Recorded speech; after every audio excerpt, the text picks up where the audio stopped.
Merci de reprendre. Merci. Je vais simplement par une phrase respecter tout le protocole parce que nous avons fait à travers le discours qui a été donné. Je voudrais vous dire merci pour rang, grade et classe pour l'honneur que vous nous faites par votre présence ici ce soir. Nous ne célébrons pas un triomphe. 20 ans, c'est beaucoup, mais c'est rien. 20 ans, c'est un nombre et nous avons vu la fidélité de Dieu. Et c'est la fidélité de Dieu et non notre longévité que nous voulons célébrer. Nous n'avons rien fait de spécial, je crois. Nous avons simplement obéi à une voix, à une instruction. Et Dieu a fait le reste. Chaque fois qu'un petit homme fait confiance au grand Dieu, il est capable de grandes choses. Donc, je voudrais qu'on acclame le Seigneur, l'auteur de toute victoire, le Dieu des cieux, celui qui n'a pas besoin de matière première pour créer quoi que ce soit. Il existe par lui-même. Il est l'alpha et l'oméga. Et entre l'alpha et l'oméga, il ne change pas. Sa parole, il l'accomplit, il est suffisamment capable pour le faire. Merci de reprendre vos places. Beaucoup de personnes nous ont soutenus de loin et de près. Il y en a que nous avons connus, nous connaissons, il y en a que nous ne connaissons pas. Je dis tout cela pour dire que Dieu ne fait rien pour l'homme sans l'homme. Et chaque fois que l'homme veut collaborer avec Dieu, est prêt à collaborer avec Dieu, Dieu en ce moment peut accomplir sa volonté sur terre. Le thème que Dieu nous a inspiré pour cette célébration, c'est nouvelle saison et nouveau départ. Il est pour nous, Grâce Académie, mais prophétiquement, il est aussi pour notre nation. Nous sommes dans une saison. Et dans le premier enseignement que j'ai donné, j'ai dit que lorsqu'un homme ne reconnaît pas sa saison, Dieu lui-même ne peut pas l'aider. Et nous prions qu'à ce séminaire, chacun de nous, individuellement, corporativement et sur le plan national, nous puissions lire le ciel et savoir quel temps il fait.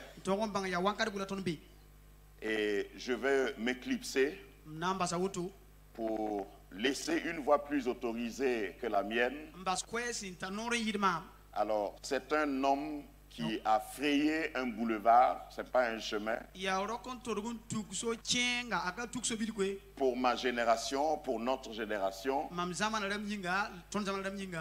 lorsque nous voyons l'écosystème de l'évangile ou de l'église évangélique au Burkina Faso et dans la francophonie, nous réalisons ce qu'il a accompli par la grâce de Dieu.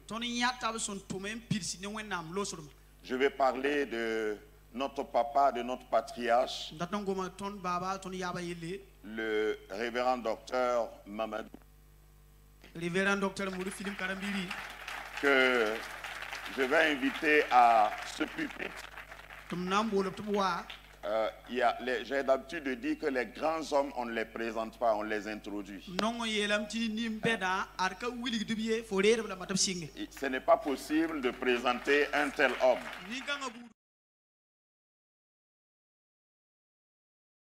Nous les recevons. Merci.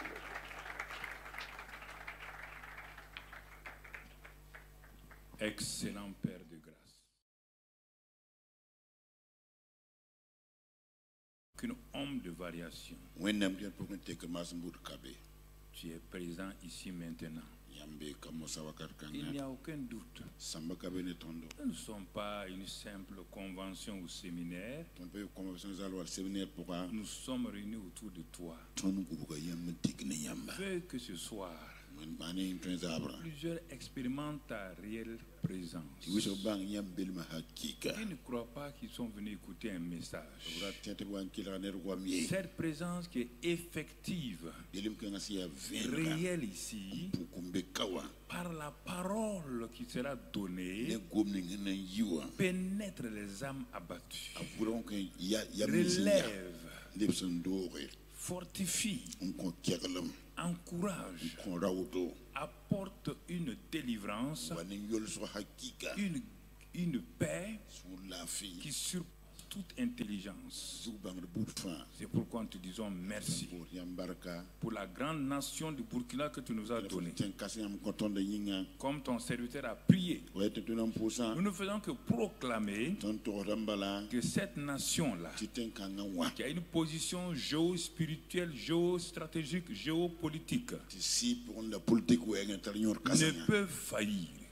Quoi que le diable fasse, le Burkina vit et demeure. Le Burkina est dans la victoire. Le Burkina est mon frère, ma soeur, un pays qui joue son rôle de fédération spirituelle, politique et tout, afin que toute la sous-région aille de l'avant. Nous avons déclaré cela. Nous scellons cela par le sang puissant de Jésus. Et le peuple dit que c'est accompli au nom de Jésus. Amen. Asseyez-vous dans sa présence. Asseyez-vous dans sa présence. Nous remercions Monsieur le ministre qui est venu honorer toujours Dieu et le premier vice-président de l'ALT. Quand les autorités d'un pays honorent Dieu, Dieu les honore. Le ministre est là. Il reprend le gouvernement. Le premier vice-président est là, il ressemble l'Assemblée, les députés. Ça veut dire que ces deux institutions sont bénies, honorées par leurs représentants ici.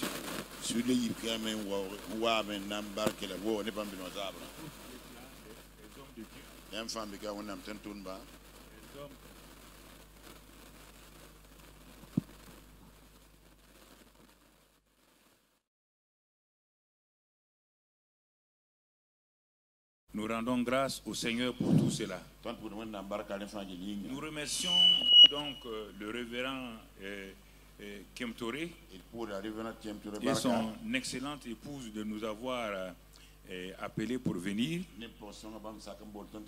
et tout juste pour communier avec eux à ce 20e anniversaire de Grâce Academy, 40 ans de ministère pour lui-même et 12 ans pour Grâce Manifeste.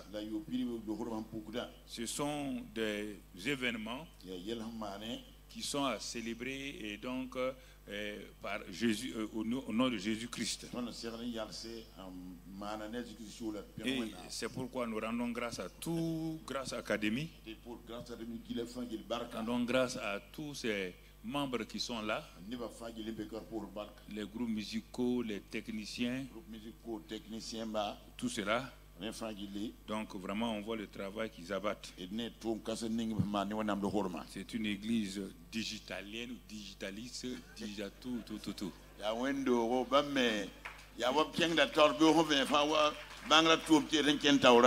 Ils sont dans le digital jusqu'ici. C'est ce qui les fait avancer aussi rapidement. Donc, courage, vraiment, que la grâce de Dieu soit avec vous. Bon, on n'a pas... Il y a des orateurs qui ont parlé, qui vont parler de notre bien-aimé frère Bangoré, le professeur Abraham Gadji. Quand il le voit aujourd'hui, on dit professeur agrégé. Quand j'ai prié pour lui, c'est en 80 combien? Il y a 80 combien? Lève-toi et puis parle. Il était étudiant à Ouagadougou. Il dit reçois l'onction. Il a reçu l'onction. Il Il est parti à Abidjan. Il dit, tu fais quoi? Il a dit qu'il est dans un ministère là. Tu fais quoi là-bas? Tu fais quoi dans un ministère? Il dit, bon, il va voir. Allez, va en France. Il est parti doctorat. Il revient en Côte d'Ivoire. Travaille. Rentre à l'université. Et tu montes. Assistant, maître assistant. Va à l'agrégation. Un des plus jeunes. Aujourd'hui, il a été élu président. Au niveau de l'agrégation de Kames. Le plus jeune.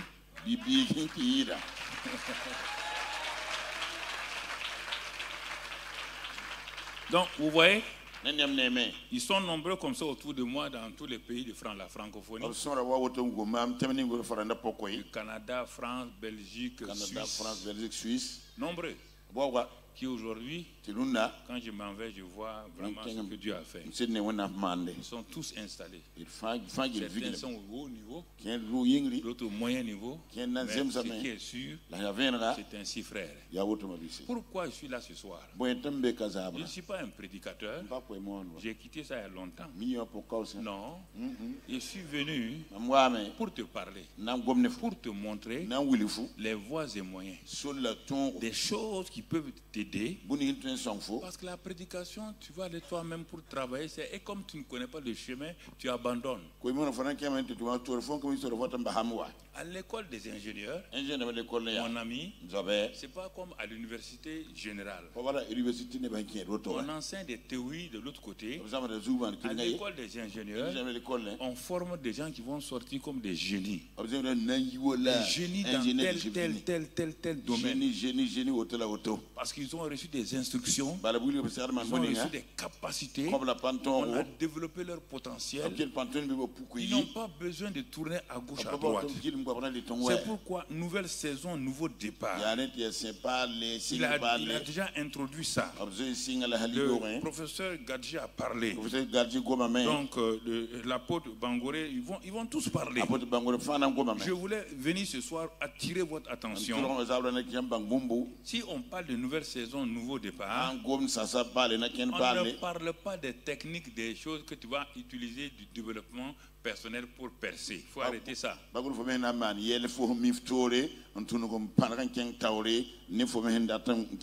dit pas que tu vas utiliser des technologies. Je ne parle pas de ça. Nous sommes dans le cadre du royaume des cieux. Et dans ce cadre du royaume des cieux là, quand on dit nouvelle saison, nouveau départ, c'est lié à quelqu'un. Nouvelle saison, nouveau départ. Si tu oublies ça, tu n'iras pas loin. Tu vas échouer lamentablement au chemin. Et c'est pourquoi ce soir, je viens te parler seulement du Dieu du commencement. Je viens te dire que le Dieu du commencement est le Dieu du nouveau départ de la nouvelle saison. Tant que tu ne connais pas ce Dieu-là, je n'ai pas dit sauver, je ne parle pas de sauver. Ils sont tombés sauvés d'abord. J'ai dit connaissance. Il a ses voies, il a des projets, il a tout. Quand on dit nouvelle saison, ce n'est pas une saison que tu inventes. Quand on dit nouveau départ, c'est par rapport à qui? La question est à ce niveau. Tant que cela n'est pas résolu, tu as un problème. Si tu as besoin d'un nouveau départ, si tu es dans une nouvelle saison et que tu as besoin d'un nouveau départ, alors mon frère, ma soeur, arrête-toi. C'est que pourquoi tu as besoin d'un nouveau départ? La question est là. Pourquoi as-tu commencé un voyage et tu parles d'un nouveau départ? Qu'est-ce qui est arrivé pour qu'il y ait un nouveau départ? Départ et commencement, c'est différent. C'est différent. Pourquoi tu parles de nouveau départ? Tu parles d'une nouvelle saison. C'est qu'une saison s'est arrêtée. Si on parle de l'hiver, c'est que, mon frère, on a quitté l'été. Alors il faut rentrer en hiver. Il faut bien comprendre le thème. Je le mets dans le sens global donc de l'esprit, mon frère. Les autres vont faire des applications. Moi, je le mets dans le sens et puis je vais te donner quelques témoignages pour que tu saches de quoi je vais parler ce soir.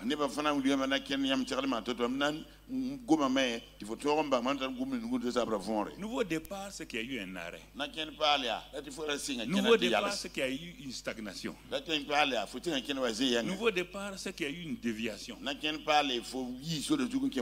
Tu es sur l'autoroute, tu sors à la sortie 9, alors que tu devais sortir à la sortie 11.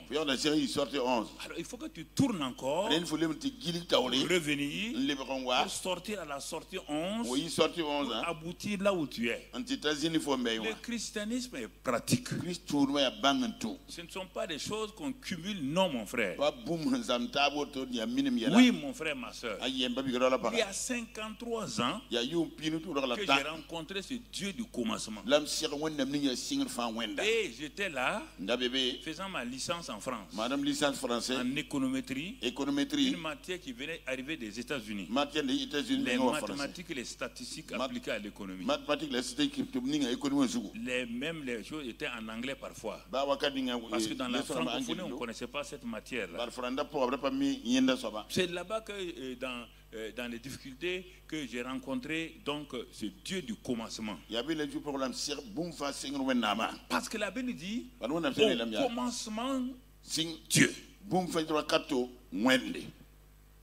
On n'a pas dit Dieu est le commencement. Au commencement de toutes choses, Dieu. Et c'est ce Dieu du commencement là qui m'a rencontré dans cette église Assemblée de Dieu de France. Et quand il m'a rencontré, quand il s'est révélé à moi, Dieu est mon témoin. Ça fait, mon frère, 53 ans. Je n'ai jamais douté. Je ne me suis pas converti. Laissez ce mot tranquille. Les convertis, ils trahissent Dieu tout le temps. Non. Mon frère, Dieu est venu, comme dans Jean 15, il a fait une greffe. Comme dans Romains 13, il a fait une greffe. Il a pris l'olivier franc. Il a pris le cep, la vigne. Qu'est-ce qu'il a fait? Il a enlevé une des branches. Et moi, il m'a hanté, c'est-à-dire il m'a mis dans ça. La vie mauvaise que j'avais là est partie. Et maintenant qu'il m'a greffé, il m'a mis dans cet arbre-là la vie de l'arbre, la sève de l'arbre, la nature de l'arbre, le fruit de l'arbre. Comment, quand il va commencer à le produire, je vais le manifester. Et depuis ce temps-là, comment voulez-vous que je dise que je vais avoir un nouveau départ, une nouvelle saison? Je suis dans une continuité permanente. Je vais de step en step, mais simplement je m'arrête pour examiner, pour évaluer, pour valoriser, pour voir si je suis sur le bon chemin. Et je continue mon chemin. Et c'est ça qui a fait ma force. Parce que je ne me suis pas converti à quelqu'un. Non, mon ami. C'est vrai que je suis rentré dans la salle en tant que jeune musulman. Quand je rentre dans cette salle cet après-midi, en juin 1973, donc là-bas, je rentrais comme un jeune musulman, curieux de savoir qu'est-ce qu'on fait dans cette salle. Quand je suis rentré, quand j'ai rencontré le Dieu du commencement, quand cet homme de Dieu a prêché, il ne m'a pas présenté de religion, il ne m'a pas présenté sa dénomination. Non, c'est pourquoi je ne m'inquiète pas des dénominations. Les dénominations ne m'intéressent pas. Non, on ne va pas parler de dénomination. On va parler que si tu veux aller ici, il m'a parlé de Christ.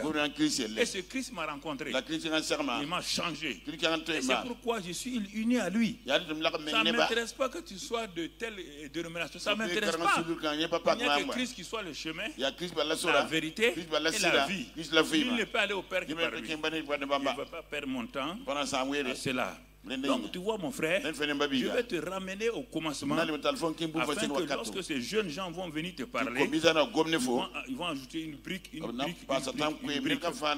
Alors c'est pourquoi le passage d'Ésaïe 43, versets 18 et 19, c'est un passage que j'ai plusieurs fois prêché dans ce que j'appelle ma prédication, la guerre du destin. Voilà, c'est un des versets, la guerre du destin, que j'ai prêché pendant des années. Ce passage-là concerne un peuple. Alors à l'origine, quand Ésaïe parlait, il s'agissait de qui d'abord? Il s'agissait du peuple de Dieu qui était assis à Babylone. Dans l'esclavage. Il s'agissait du peuple de Dieu qui était assis au bord là-bas, qui mangeait, qui pleurait en même temps. Et là, Dieu dit à Isaïe, parle à mon peuple. Et il a commencé à parler. Du verset 1 jusqu'au verset 17. Et au verset 18, il change. Il commence à parler. Et à ce passage-là, 43, 18 là, qu'est-ce qu'il dit, mon frère? On va le dire. Ne pensez plus aux événements passés. Et ne considérez plus ce qui est ancien. Il y a deux termes ici. Quand vous lisez la Bible, ce n'est pas un roman, ce n'est pas le journal du jour.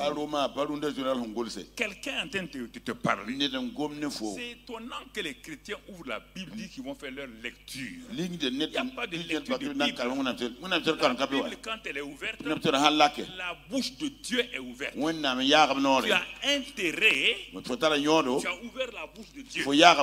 Et tu dis, Dieu, parle-moi. Oreilles, mon cœur, tous sont prêts à t'écouter. Ce n'est pas toi qui analyses. Ce n'est pas un texte à analyser comme en sixième. Non, c'est Dieu qui va te parler. Qu'est-ce que Dieu te dit? Qu'est-ce que Dieu dit? Il te dit, toi qui es découragé, qui es assis ici, tu veux aller prier, tu veux aller jeûner. Dieu te dit, calme-toi d'abord. Le jeûne, la prière ne va pas résoudre ton problème. Vous m'entendez, peuple de Dieu? Le jeûne ne peut pas résoudre ton problème si tu ne m'écoutes pas. Écoutez quoi? Je te dis, ne pense plus aux événements passés. Tu as beau aller faire ce que tu veux, si tes pensées sont négatives, tu n'as qu'à jeûner 150 jours. Il veut pas, non, je ne veux pas d'applaudissements. Merci beaucoup. Non, je vous parle sérieusement. Il te dit, ne pense plus aux événements passés. Alors que toi, tu traînes ton passé de 15 ans derrière toi, tout ça tu penses. Ta prière va faire quoi? Quand tu as fini de prier, les mêmes pensées. Oh, la Bible dit dans le livre des Proverbes, un homme est égal à ses pensées. Écoutez-moi, un homme en mathématiques, c'est la somme des PI, P variant de 1 à n. P1, P2, P3, P4. Alors, si je suis la somme des pensées, les pensées que j'ai là ont bâti ma vie. Donc quand on me regarde, je suis la représentation physique des pensées architecturales. Ce bâtiment-là vient des pensées architecturales d'un homme. Et le maçon l'a amené sous cette forme-là. Ça, c'est la somme des pensées d'un architecte et d'un dessinateur. Regarde comment il est solide. Pour le casser, il te faut des bombes et des choses. Si ta vie a été bâtie par des pensées négatives, des pensées de peur, des pensées de culpabilité, Dieu te dit tu as intérêt. Arrête-toi. On va d'abord parler de tes pensées. Quelle pensée tu as? Ne pensez plus. ne va plus prendre le passé. Madame, ne va pas prendre les pensées. Il y a 15 ans. Tu ne peux pas bâtir ton foyer avec des pensées de 15 ans. Oui, il y a 15 ans. Tu sais, moi je ne crois pas en toi. Il y a 15 ans. Le jour que tu m'as fait du mal, là, tu portais tel habit, tel pantalon. Tu étais coiffé comme ça. Comment voulez-vous un nouveau départ quand vos pensées sont arrêtées par des choses comme cela? Qui peut prier pour vous pour changer vos pensées? Quel est cet homme-là? Jésus même ne peut pas. Le Père ne peut pas. Il faut arrêter. Hein? Quand je viens dans un endroit, sache que ça va chauffer.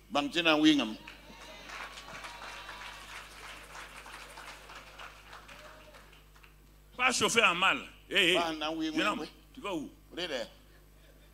Quand l'heure est arrivée, ah bon, on va t'excuser, sinon tu allais te lier poser ici. Ok.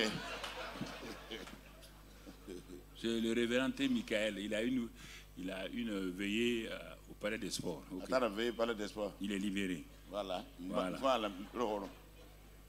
Merci. Baraka. Alors, vous voyez? Ne pensez plus aux choses passées. Les choses passées. Si je prends ça, allez mettre dans le Nouveau Testament, il dit celui qui est en Christ, celui qui est né de nouveau, il est né de nouveau, les choses anciennes sont, et toutes choses sont devenues quoi? Alors comme toi, qui connais Christ, et où Dieu dit que les choses anciennes sont passées, comment fais-tu aller prendre tes pensées pour aller pécher des choses qui sont passées? Si tu ne crois pas, le Dieu là te dit que le passé, le présent et le futur lui appartiennent. Il y a Miché, il y a mon peuple. Pourquoi ils aiment le passé? Pourquoi ils aiment rassasier le passé? Pourquoi le passé leur plaît? Quand ils sont assis avant de dormir, ils vont passer aux pensées.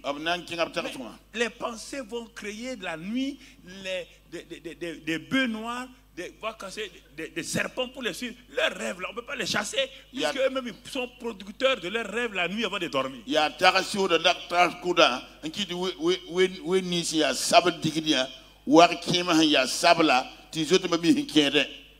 Job le patriarche, un grand patriarche, Dieu l'a vanté. Dieu a dit que c'est un homme, il ne commet pas d'adultère.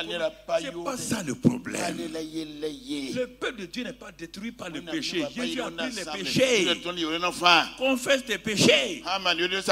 Confesse, Dieu est fidèle et juste pour te pardonner. Le problème du peuple de Dieu, ce n'est pas les péchés. Ce sont leurs pensées. Comme votre pasteur aime dire, il dit, quand je le regarde à 14h, le dimanche, quand je vois le révérend, je m'assois, je vais rire un peu. Quand on dit grâce à Académie, un royaume, une église sans frontières. Quand c'est fini, je vois Kiamtoura apparaître. L'ennemi de l'homme, c'est pas le péché. L'ennemi de l'homme, c'est pas Satan.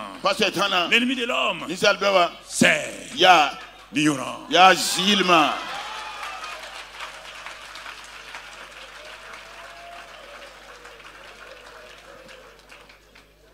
Tous ceux qui passent à la télévision, ils le connaissent. Quand le prophète Emmanuel sort,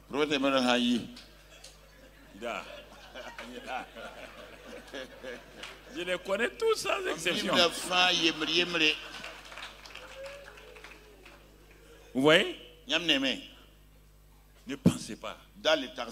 Les pensées détruisent. Ce sont les pensées. Mais regardez, Job. Dieu a dit, Dieu est venu pour témoigner. Quand Satan est venu pour défier Dieu.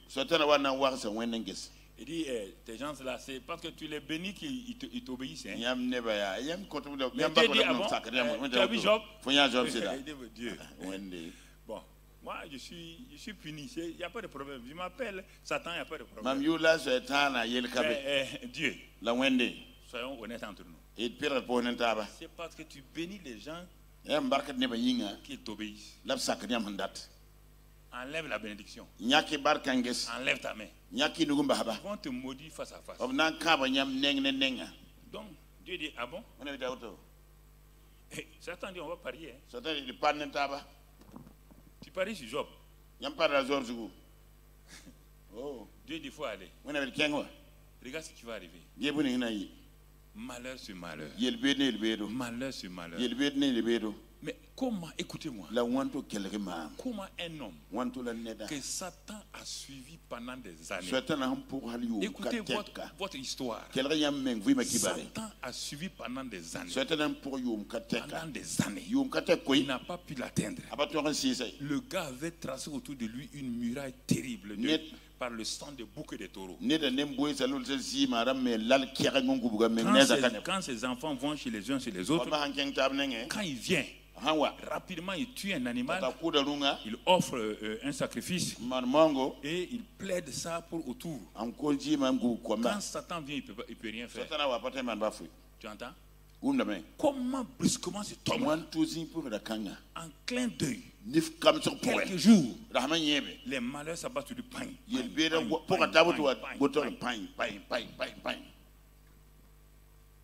Qu'est-ce qui s'est passé? Où est la muraille?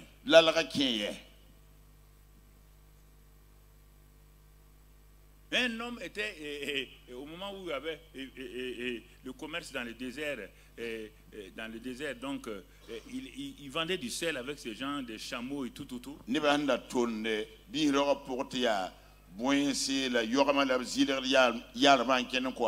C'est les premiers chrétiens donc arabes là. Donc et chaque nuit, quand ils s'arrêtent, ils font un campement, ils prient, ils plaident le mérite du sang de Jésus et ils tracent une haie autour de là où ils doivent dormir avec les marchandises, les chameaux et tout. Pendant les temps, ça a été comme ça. Mais dans son témoin, il dit, un jour, on avait tellement marché, on était fatigué. Et quand on est arrivé, on dit on va dormir, parce qu'on est fatigué. On n'a pas fait notre prière comme on a l'habitude de faire. On a prié rapidement, on n'est pas allé jusqu'au bout, on n'a pas plaidé les mérites du sang de Jésus, on n'a pas tracé une haie vive, comme le psaume 91 dit, celui qui demeure sous l'abri du Très-Haut. L'abri du Très-Haut, c'est le sang de Jésus, et il va être sous l'ombre du Tout-Puissant, du Saint-Esprit. Et ils sont couchés. Et en pleine nuit, il y a des voleurs qui viennent les réveiller. Ils se réveillent. Les gangsters sont au-dessus d'eux. Ils disent non, nous ne voulons pas vous tuer. Ça fait au moins 10-15 jours qu'on vous suit. Mais chaque nuit, quand vous dormez, c'est en plein air dans le désert. Il n'y a pas de grillage. Il n'y a rien. Mais quand nous approchons, nous arrivons à 1 mètre ou 50 cm de vous, nous voyons un mur invisible. Il y a un mur invisible. Nous tournons. C'est un mur invisible. Alors, mais pourquoi aujourd'hui? Nous avons tourné. Quand nous avons tourné, nous sommes arrivés dans cet endroit-là. On a vu qu'il y a un trou. On a poussé les gens, ils sont rentrés. Et c'est pourquoi nous sommes là.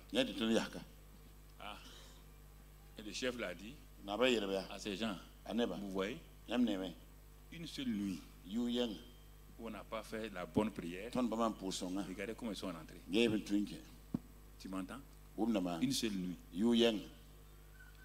Une seule nuit, ils ont été négligents. C'est cette nuit-là que les voleurs sont rentrés. Alors, les voleurs disent non, nous, on veut comprendre. Et à cause de ça, même nous, on veut se convertir. Ils se sont convertis. Donc tu comprends. Ce que je veux te dire, il y a des choses qu'il faut faire attention. Les pensées passées là. Les choses passées là. Donne-les au Seigneur. Puisque Michée dit que Dieu, non seulement il pardonne, il oublie les péchés, il a une mer d'oubli des péchés sous ses pieds. Ce que tu as confessé là, il le met dans cette mer d'oubli là. C'est dans Michée 7. Dieu ne pense plus. Dieu ne pense plus. Dieu ne pense plus à vos choses passées. Pourquoi vous traînez des choses passées derrière vous? Dieu a oublié. Pourquoi vous confessez les mêmes péchés pendant 10 ans, 15 ans? Pourquoi vous empoisonnez votre environnement avec les mêmes pensées, les mêmes choses? Il dit cela. Et après il dit, et ne considérez plus ce qui est ancien. Oui, les verbes de la Bible sont très forts. Ne considérez plus. Ne valorisez plus. Ne mettez plus ça en première place. Et si j'extrais ce verbe considérer ici, je m'en vais à sa recherche dans le Nouveau Testament. Je vais arriver dans un endroit qu'on appelle Romains 4. Et je vais trouver quelqu'un là-bas qui avait des problèmes de ce genre. Lui et sa femme. Le mari s'appelle Abraham, la femme s'appelle Sarah. Sarai. Ils avaient des problèmes comme ça. Leur passé les retenait. Mais quand Dieu a commencé à lui parler, il a commencé à dire à sa femme, il dit, j'espère contre toute espérance. Je change mes pensées. Je change ma mentalité. Dieu a parlé. Dieu a dit que nous aurons un enfant. Maintenant, le nombre de tes avortements, on ne pense plus à ça. Tout ce que tu as eu là, on ne pense plus à ça. Nous allons nous mettre sous la foi. Et quand Paul raconte ce passage-là dans Romains 4, il dit que Abraham ne considéra pas que son corps était déjà usé et que le sein de Sarah était mort. Ne comptabilisez pas les choses, les réalités. Ne confondez pas vérité et réalité.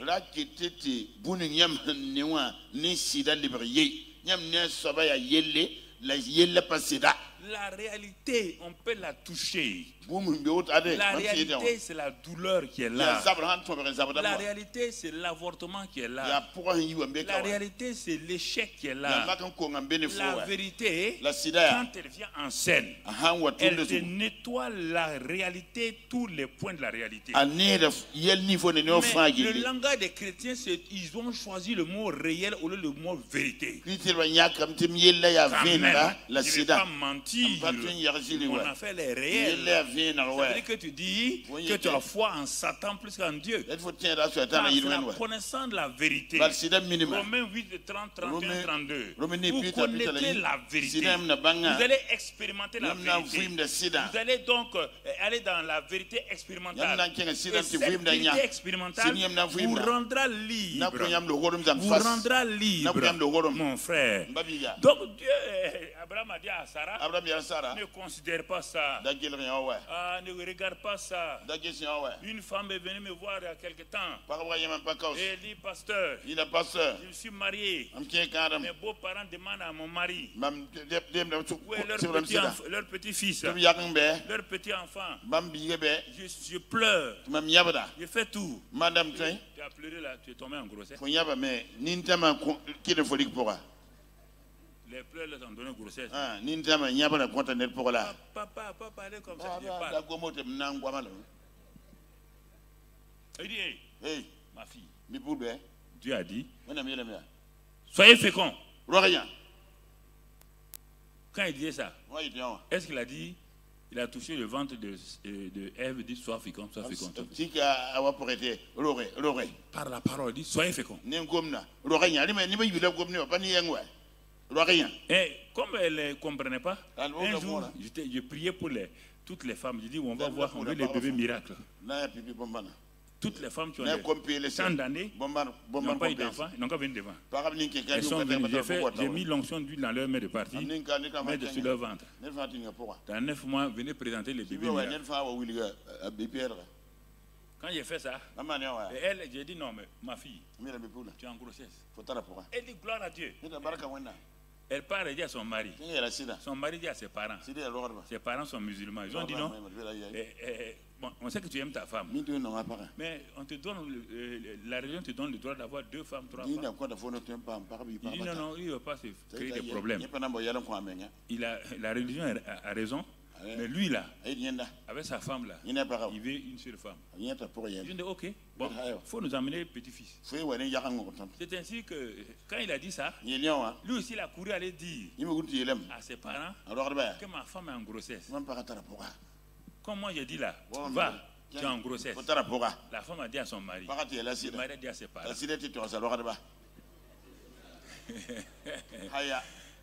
C'est ça différente la réalité et la vérité. Si tu ne connais pas ça, si tu t'aventures dans ça, Satan va te ridiculiser.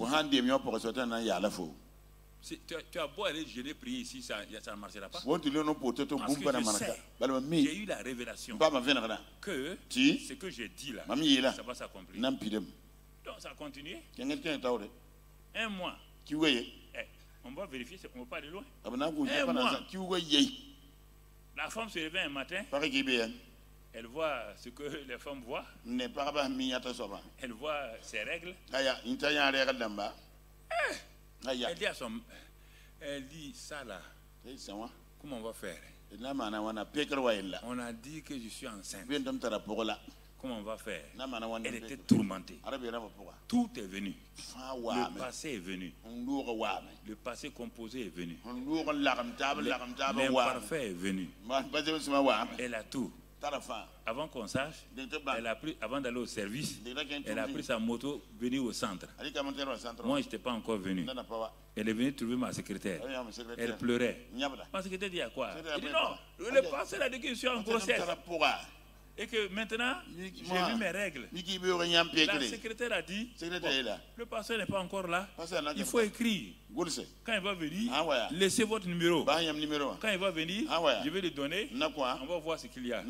J'arrive vers 9h. La secrétaire dit à papa, il y a un problème. Il dit quel problème? Mais le problème, c'est que vous arrêtez seulement au mot problème. Écoutez-moi ce que je veux dire par là, avant de continuer. Le mot problème n'a pas de sens s'il n'y a pas le mot solution.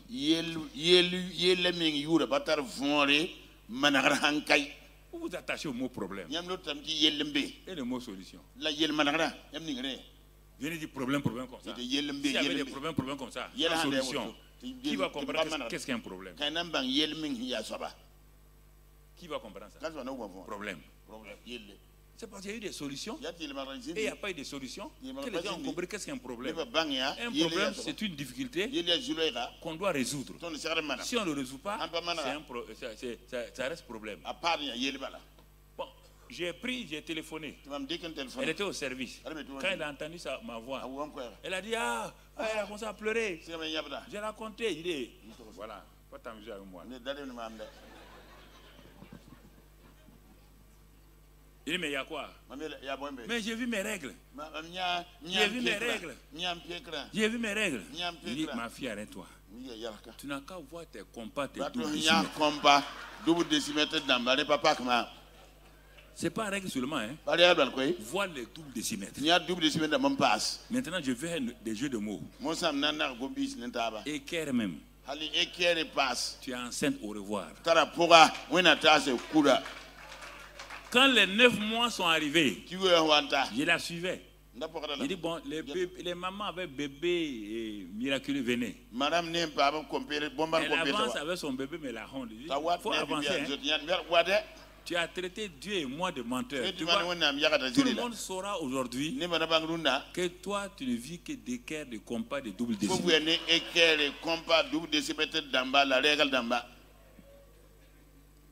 Oui, les pensées. Ne considérez pas. Ne considérez pas. Ça veut dire quoi? Ne comptabilisez pas cette pensée-là. C'est ça qui va te créer des problèmes. Tu comprends?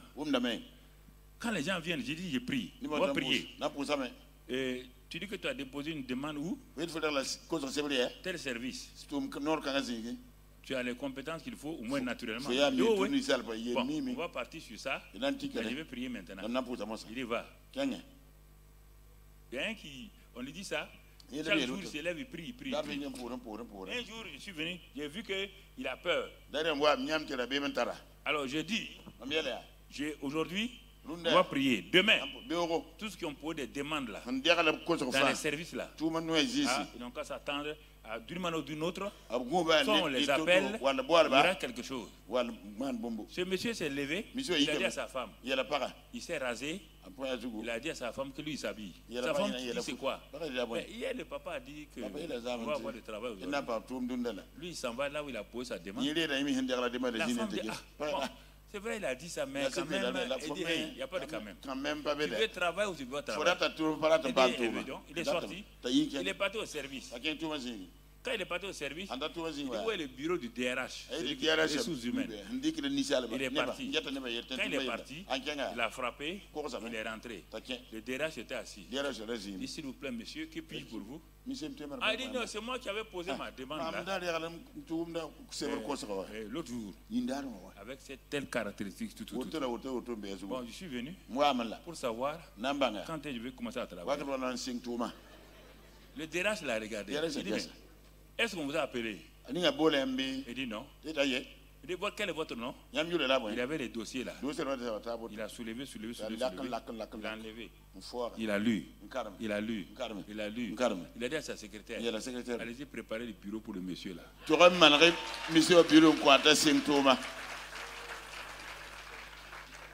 peux ne pas croire. J'ai vu ça, c'est dans le monde entier. J'ai vu ça chez les blancs, chez les noirs. J'ai vu ça partout. En Inde, partout où je suis allé prêcher. Mais c'est le Dieu du commencement. C'est pas moi. Non. Donc tu vois, ne considérez pas. Si ces deux verbes là, du verset 18, tu ne les prends pas en compte. Refuser d'avoir des pensées négatives, de ne plus considérer. Le verset 19 commence par un mot voici. C'est lui qui refuse de penser négativement, qui refuse de prendre en considération les choses négatives qui détruisent sa vie. Dieu dit, il rassemble deux mots. Vois, ici. C'est ça qui est devenu voici. Dieu dit, si tes pensées ont été renouvelées par Romains 12:2, tu ne te conformes pas au présent siècle mauvais. Tu ne penses pas comme les gens de ce siècle-là. Et tu ne considères pas. Abraham n'a pas considéré.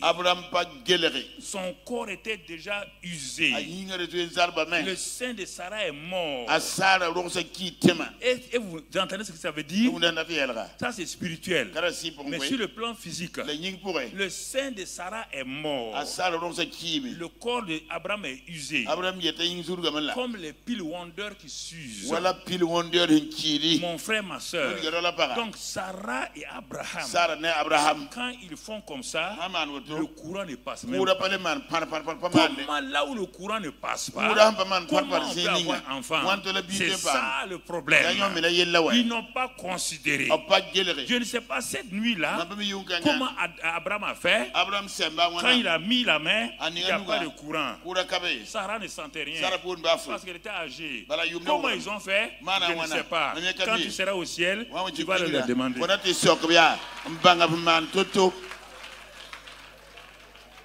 C'est pas à moi de t'expliquer ça ici. Il n'a pas considéré.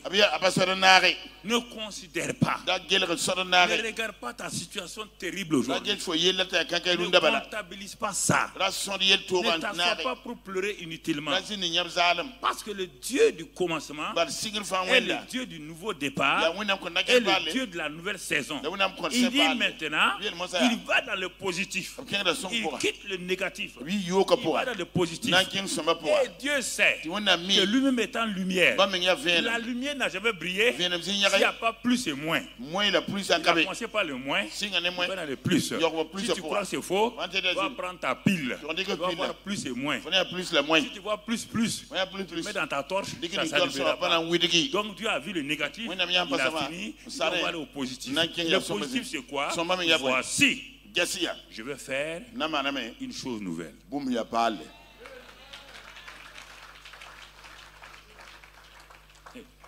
Dieu est un faiseur de choses nouvelles. Et pendant ce 20e anniversaire, il va faire des choses nouvelles dans ta vie. Les choses nouvelles auxquelles tu n'as pas pensé, c'est lui qui va les faire. Les choses nouvelles même que tu n'attends pas, il va les faire. Il va faire une chose nouvelle. Il dit quoi? Sur le point. Sur le point de quoi? Sur le point d'arriver. Est-ce qu'il a dit dans 3 jours? C'est sur le point d'arriver. Sur le point d'arriver. Il faut croire aux mots de la Bible. Mais vous prenez les mots du quartier, là, les mots du village, vous voulez, ça ne marchera pas. C'est sur le point d'arriver. Il dit, mais à cause de ça, ne la connaîtrez-vous pas? Je mettrai un chemin dans le désert. Ces choses nouvelles-là, il les caractérise maintenant. 3 éléments. Certains sont dans le désert. Les choses nouvelles-là vont se passer dans ton désert. D'autres sont où? Dans la solitude. Tu comprends? D'autres sont où? Donc il y a plusieurs endroits. Il y a le feu, il y a l'eau, il y a le désert. Plein de gens sont là-bas. Mais Dieu dit il va faire de nouvelles choses. Un nouveau départ. Il va le faire.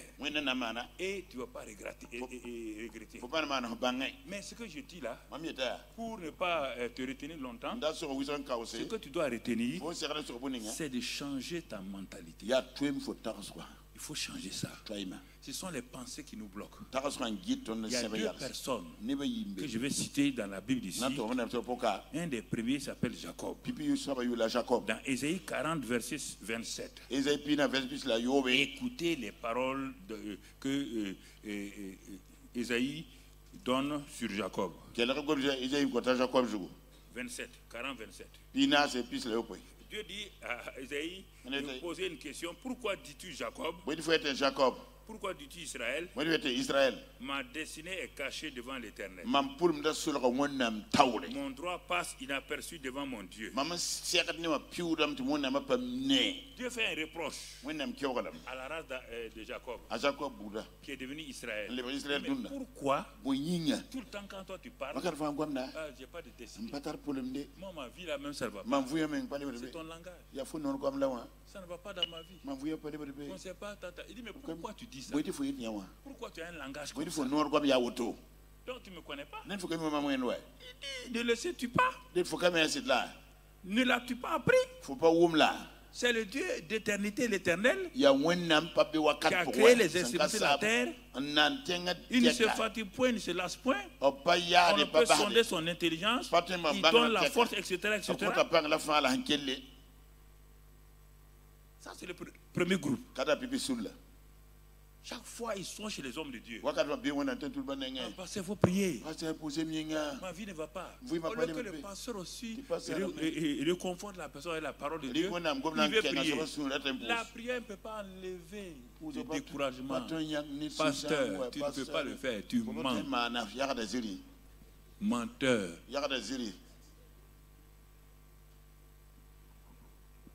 Quelqu'un qui a faim. physiquement, tu dois voir un pasteur. Le pasteur va prier. Au nom de Jésus. Fin, il faut partir. Ça va aller? Donne-lui un bon plat de riz gras. Et la fin part en 2 minutes. Soyons intelligents. Comprenez? Soyons intelligents. C'est pourquoi Dieu a créé le naturel et le spirituel. Tu n'es pas esprit. Tu comprends? Donc tu dois faire les choses naturelles. Donc c'est important. Tu vois? Ne parle pas où est ma destinée. Personne n'est même ici. Même le pasteur, quand il me voit, il donne du travail à tout le monde sauf moi. Oh, vraiment, je vois qu'il ne m'aime pas. Ce sont des mensonges que toi-même tu as accumulés. Le pasteur ne t'a même pas vu. C'est toi qui t'imposes ces idées-là. Et tu es en train de te faire du mal. Mon frère, ma soeur. Mais il y a un autre qui a dit, lui, il s'appelle David. Lui, il s'est arrêté. Ses parents l'ont méprisé. Ses frères l'ont méprisé. Et ils l'ont dit, bon, ce gars-là, il n'est bon que d'aller garder des moutons sur les collines. Donc, ses parents, tout le monde l'a envoyé sur les collines. Il reste là-bas, il ne faut pas descendre. Il était là-bas, rejeté, complexé. Les gens disent, ah, on est complexé, on est rejeté, on ne vous aime pas. Si on ne t'aime pas, aime-toi toi-même. Il y a un problème dans ça. Assois-toi et aime-toi toi-même. Conjugue ça, je m'aime. Il faut conjuguer. Voilà, je m'aime. Voilà, il y a mais s'aimer là, on ne dit pas le reste. Je m'aime, c'est fini. Je m'aime. Puisqu'il n'y a pas tu m'aimes. C'est comme si la pluie. Tu peux dire que je pleure. Tu as la pluie. Non. C'est ça. Il y a des choses, il faut être simple. Je m'aime moi-même. Dieu m'aime. Moi-même je m'aime. Alors, il n'y a pas de problème. Reste dans ça. Tu vois pas comment les choses vont changer. Ne pas prier pour qu'on t'aime. Ça ne passera pas. Il y a des choses où je vais vous enlever. Faciliter votre vie de prière. Dans votre carnet de prière, là, si vous me donnez ça, je vais barrer tout ce que Dieu ne répondra pas. Votre carnet de prière est chargé de prières non éligibles dans le royaume des cieux. Si vous dites non, assois-toi et prends tes prières. Depuis combien d'années tu pries? Où sont les réponses? Où sont les réponses? Dieu répond selon sa volonté, pas ta volonté. Dieu ne répond pas à tes besoins. Dieu répond à ce qu'il a préparé d'avance dans ta vie. Et si tu découvres ça, tes prières sont exaucées régulièrement. Les gens parlent de lutte de prière. Quelle lutte de prière? La prière, première partie, l'école primaire de la prière. Demandez et vous recevrez. L'enfant crie, la maman donne le sein. Ça c'est demander et vous recevrez. Cherchez et vous trouvez. Ça, c'est le cours élémentaire. L'enfant maintenant marche. Quand il vient, la maman ne donne pas le sein. La maman dit, va prendre ton repas. L'enfant marche, il va prendre son repas. Ça, c'est chercher, vous trouvez. Le CM2. Frappez et l'on vous. Là-bas, il faut de l'intelligence. Pour calculer la surface du carré, il faut aller donc. Tu sors de l'école primaire avec le CEP de la prière. Et tu affrontes le collège, le lycée de la prière. Et dis maintenant, si tu veux aider les gens par la prière, ton ami est venu chez toi à minuit moins 5. Il a faim, il est fatigué. Tu n'as pas la nourriture. C'est ton autre ami qui a la nourriture. Là, tu es maintenant au lycée de la prière. Qu'est-ce que tu vas faire? Tu vas regarder, tu vas sortir, tu vas aller chez ton autre ami et tu vas frapper. Tu vas frapper. Il ne se lèvera pas tout de suite. Tu vas attendre. Tu es en train d'ajouter des éléments nouveaux à ta vie de prière. La patience et la persévérance. La patience et la persévérance. Vous ne connaissez pas ça. Vous partez, vous voulez dire à Dieu dans cas répondre tac tac tac tac tac. Dieu est votre petit garçon. Quelle est cette histoire-là? Dieu il est venu pour vous. Donc vous comprenez? Quand tu as persévéré, dans Hébreux 6, 12, on dit par la foi et la persévérance, nous héritons les promesses. Tu passes là-bas et tu vas arriver à l'université de la prière. Ça c'est Ephésiens 6 et 2 Corinthiens 10. Combattre selon les armes. Nos armes sont puissantes, efficaces par la parole de Dieu. Hébreux 4, 12. Tous ces passages-là, c'est ce qu'on appelle le combat. Mais ce n'est pas un combat physique. Non, c'est un combat stratégique qui fait que tu connais ta parole, tu connais ton Seigneur, tu connais le caractère de Satan. Ce que Dieu t'a dit, résiste-le en te soumettant à moi. Il s'enfuira. Si c'est les démons, il t'a donné le pouvoir de marcher sur eux. Tu utilises la parole et le Saint-Esprit. Et en ce moment-là, ta vie de prière est complète. L'école primaire de la prière, le lycée de la prière, l'université de la prière. Tu es à quel niveau aujourd'hui? Tu es à quel niveau? Tu crois que la prière c'est d'aller s'arrêter, bombarder le diable? Au moment où toi tu es ici à Ouagadougou, en train de parler du diable, le diable est à New Delhi.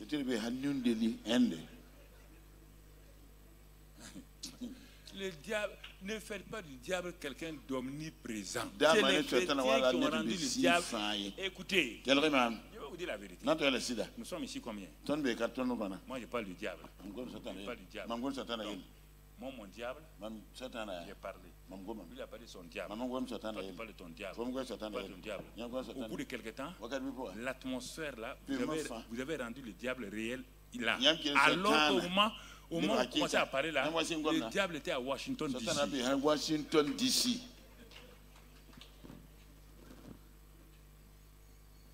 Pasteur, il faut m'écouter. Tromper les gens. Le pasteur, vous parlez du diable. Le diable n'est pas omniprésent. Dieu est omniprésent, omnipotent et omniscient. Tu comprends? Si tu ne comprends pas, je vais tomber dans le naturel. Le siège de Télécel est à Ouagadougou. Mais dans mon village, à travers les réseaux là, on peut capter. On peut entendre. C'est comme ça que le diable fait. C'est le plus habile du réseau network, le plus puissant du monde. Il a tracé son réseau partout. Et puis son réseau, il n'y a pas, comment vous appelez ça? Les coupures ou quoi là, réseau. Non, ça veut dire qu'il n'y a pas de... Non, manque de réseau. Il n'y en a pas avec le diable. Non, lui, son réseau marche à 100%. Et c'est nous. Il nous utilise pour envoyer les messages partout. Tu as entendu? On a dit que tel sorcier est venu. Avant que les choses viennent, les chrétiens faisaient le travail de Satan déjà à longtemps. Les chrétiens ont promu tous les réseaux de Satan. Ils ont décrit Satan, chacun a décrit Satan comme il le pense. Certains c'est un serpent, d'autres c'est un taureau, d'autres c'est ceci ou cela. Donc maintenant, vous avez décrit Satan comme ça. Chacun a un Satan. Satan animal, Satan oiseau, Satan hibou, Satan eau, Vous voulez maintenant vous réunir pour prier. On va prier. Partez pour prier. On va prier. Chasser que Satan. Chacun a amené son Satan à la réunion de prière. Quel Satan vous allez chasser? Satan pour les mendiga.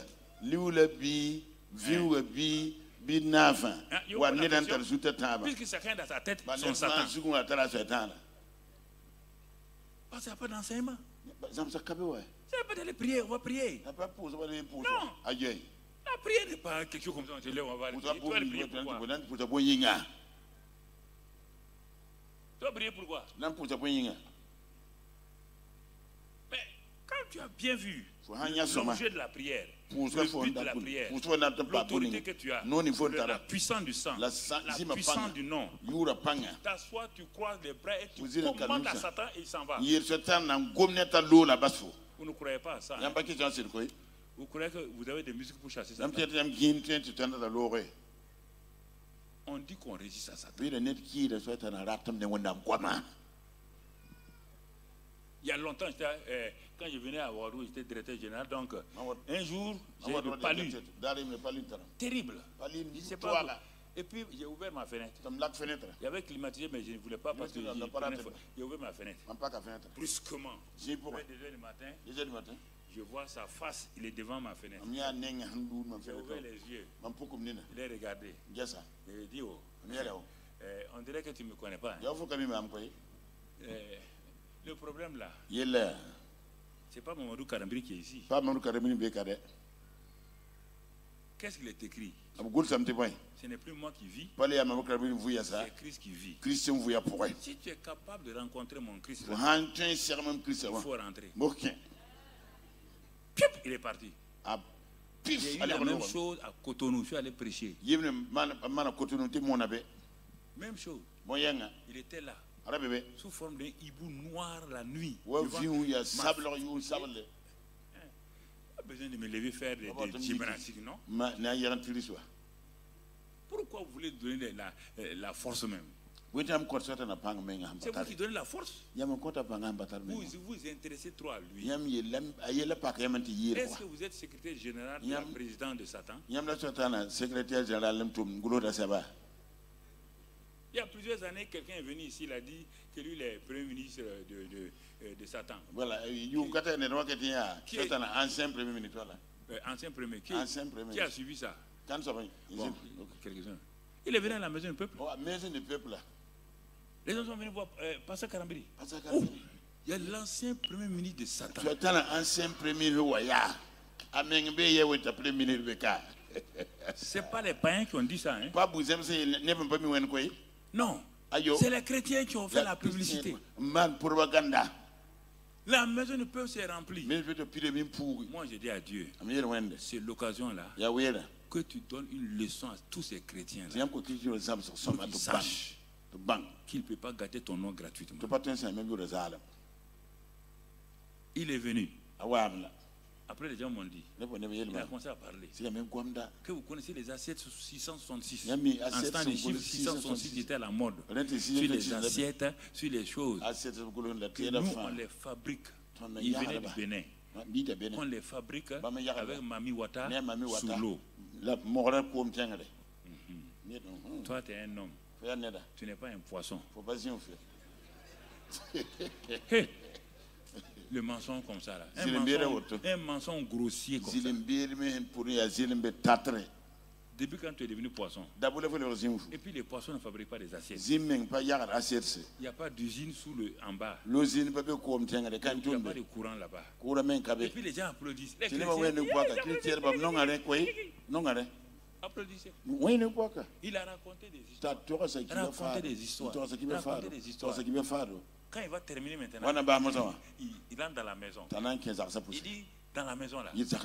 Or c'était la nuit. Quand il faisait sa réunion à la maison du peuple. Il dit maintenant. Il dit, écoutez-moi bien. Dans votre maison là, les choses qui sont là-bas, c'est ça que Satan utilise contre vous. Il a commencé avec les souris. Il a continué avec les chats. Il a continué avec les chiens. Tous les trucs domestiques dans la maison. Là. Hein? il a dit que Satan passe par tout ça pour attaquer les gens. La salle a commencé à se refroidir.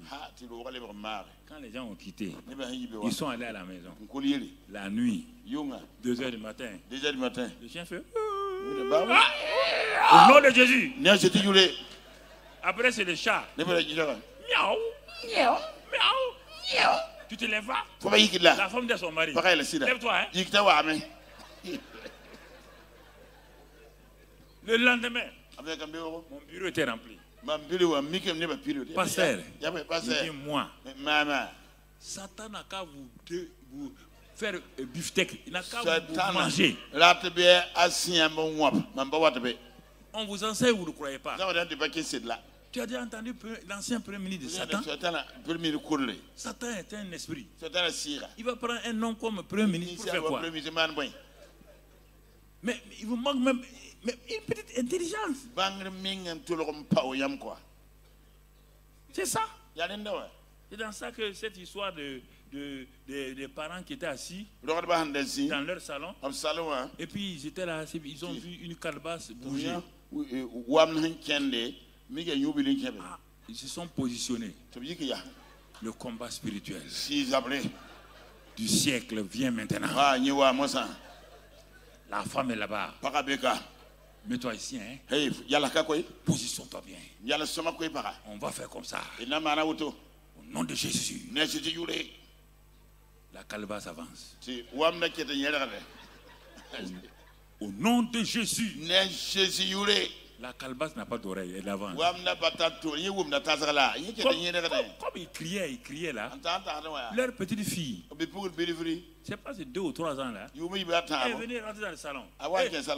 Ne viens pas. Sors. Ne viens pas. L'enfant dit à quoi? Il dit tu vois pas? L'enfant s'approche. Fais comme ça, c'est une fille. Elle s'approche, elle regarde. Elle enlève la calebasse. C'est son chaton.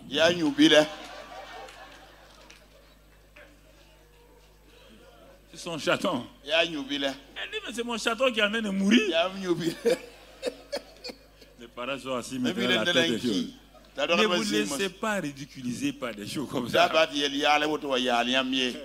Je termine parce que vraiment, c'est bon, mais je vais terminer. C'est pourquoi, frères et sœurs, il faut entrer dans...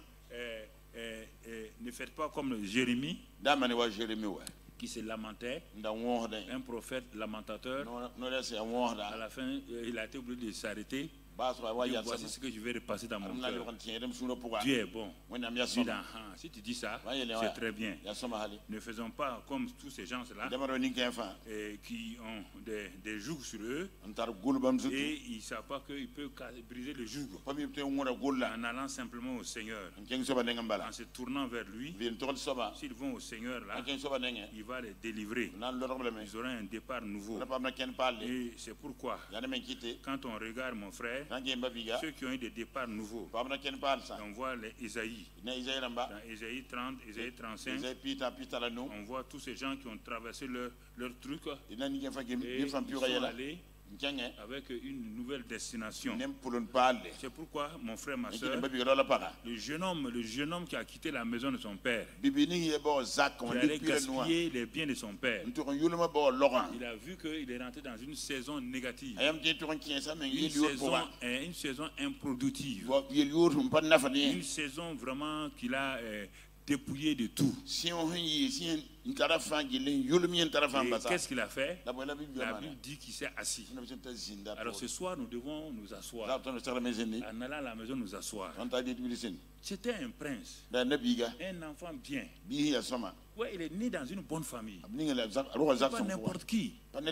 Mais en se séparant de son père, croyant qu'il a une vie meilleure que la maison de son père, les gens croient qu'il a une meilleure plus que la vie chrétienne. viennent. Les attire par des feux. Toutes sortes de choses. À la télévision, sur les réseaux sociaux. Les petites filles là vont croire qu'il y a une vie. C'est mieux que l'église. À l'église, on nous sermonne. À l'église, on nous dit ça. On va aller dans ta. C'est ça qui a attiré ce jeune homme là. À son époque, c'est ça qui a attiré. Il n'y a pas de téléphone, mais des choses l'ont attiré. Il a trouvé que la maison de son papa est morne. C'est pas dynamique. Aujourd'hui, c'est la même chose. Et il s'est laissé prendre dans le piège. C'est quand il est sorti maintenant, il a perdu toute son... il a perdu sa position. Il est tellement tombé qu'il ne pouvait même pas manger la nourriture des porcs où on l'a engagé pour garder. Une saison négative. Une saison destructrice. Il a tout perdu. Même sa valeur. Il ne croyait plus en lui. Il a dit, voici ce que je vais repasser en moi. Ce que je vais dire. Ce que je revois.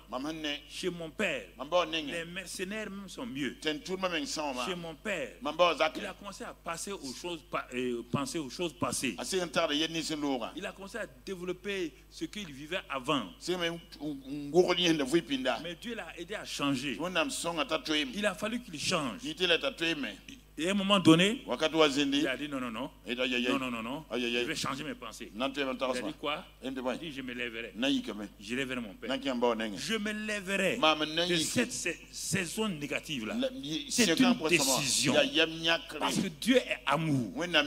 Dieu est bon. Le Seigneur t'attend. Dans ce passage de Luc 15, il a dit que le père, chaque matin, chaque soir, sortait pour voir si son fils va revenir.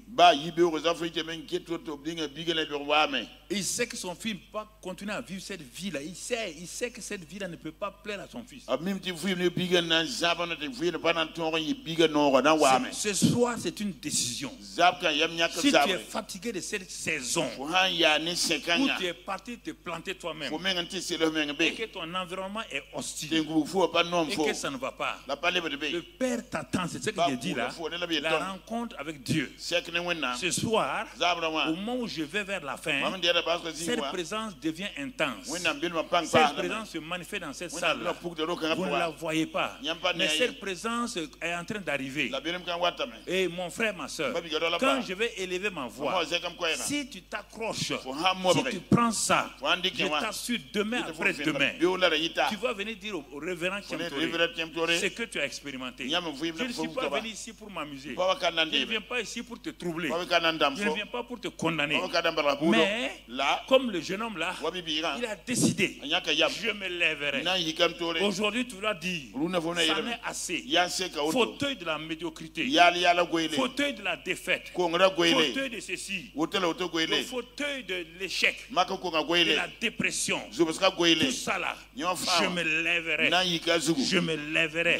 C'est une décision. Ce n'est pas une émotion. Ce n'est pas un sentiment. C'est une décision. Je me lèverai. Ce n'est pas fini. Je ne me lève pas seulement. Et j'irai. Mouvement maintenant. Dynamisme. J'irai vers mon Père. Je me lèverai. Position de victoire. J'irai vers mon Père. Et je dirai mon Père. Tu vois? Il ne faut pas le dire. Non. Les gens ne veulent pas parler. Ils ne veulent pas parler. Il faut parler. Il faut parler. Et quand il a fait ça, il est parti. Son père l'attendait. Quand son père l'a vu de loin, il a couru pour l'embrasser. Le père n'a pas dit, n'aie pas peur. Le père ne veut pas t'accuser. Le père n'a pas dit, mon fils, d'où viens-tu comme ça? Tu sens l'odeur des porcs. Va te laver vite. Va te laver. Avec ses habits sales. C'est son fils. Si tu es fils de Dieu, si tu es fille de Dieu, Dieu n'a pas honte de toi. Non. Il dit le juste tombe 7 fois. 7 fois Dieu le relève. Mon frère, ma soeur, quand tu étais enfant, quand j'étais enfant, les parents nous ont dit de ne pas aller. Nous sommes allés dans la boue. Nous sommes allés dans la poussière. Nous sommes allés dans l'eau sale. Nous avons renversé sur nous tout. La maman est venue nous prendre. Elle dit, mais je t'ai dit de ne pas partir là-bas. Elle va gronder, mais elle va faire quoi? Elle va te laver. Dieu est meilleur que notre maman. Dieu est meilleur que notre maman. Il ne veut pas vous condamner. Il y a la saison, la nouvelle saison qui se présente à vous à partir de maintenant. Mais vous devez décider. Je me lèverai, position de victoire, j'irai, mouvement dynamique, et je dirai, parler la parole. Et quand il a fait cela, qu'est-ce qui s'est passé? Tout a changé chez lui. Tout. Nouveau vêtement, vêtement de justice. On ne peut plus le condamner. Il n'y a plus de condamnation sur ceux qui sont en Christ. Tu entends? Nouvelle. Nouveau habillement. Chaussures nouvelles. Un trône. Ah non. Un trône pour moi, c'est le trône de la grâce. Nous sommes à Grâce Académie. Le trône de la grâce. Tu dois accepter ça. On l'a fait asseoir. Et on dit que la fête commence. Fais attention d'avoir des pensées négatives. Regarde la réaction de Papa bon Dieu que Jésus te décrit dans le 15. Papa bon Dieu, malgré tes saletés, malgré mes saletés que je peux traîner parfois, quand on vient à lui, Satan dit il va pas t'accepter. C'est fini pour toi. Non. À notre grand étonnement, il ouvre ses bras d'amour. Il nous accepte. Satan dit non, ça n'ira pas. Il nous accepte. Et ensuite, il change nos vêtements. Il change nos habits. Il change tout. Il nous fait asseoir sur le trône. Et il fait tuer le veau gras. Et il commence la fête. C'est ça la grâce. La grâce de Dieu est plus que ce que vous pensez. Mais ceux qui ne connaissent pas la grâce, comme le grand frère, il s'est gardé dans la sainteté. Sainteté fabriquée. Sainteté personnelle. Il a tout fait. On va voir que la sainteté sans amour n'a pas de valeur. C'est pourquoi ceux qui prêchent la sanctification de la sainteté, ils disent la vérité, mais une vérité inachevée. Oui, sans la sanctification, nul ne verra le Seigneur. Mais mon amour, Dieu te dit, sans l'amour, tu es déjà mort. Comment un mort va voir le Seigneur? C'est kiff. Fais attention à ça. L'amour. À l'amour que vous avez de faire pour les autres. Pas à la sainteté. À l'amour. Pas l'amour te rend saint. L'amour fera que tu ne vas pas pécher. La sainteté ne peut pas t'aider à aimer les gens. Mais l'amour peut t'aider à aimer les gens. C'est pourquoi l'amour est le plus grand.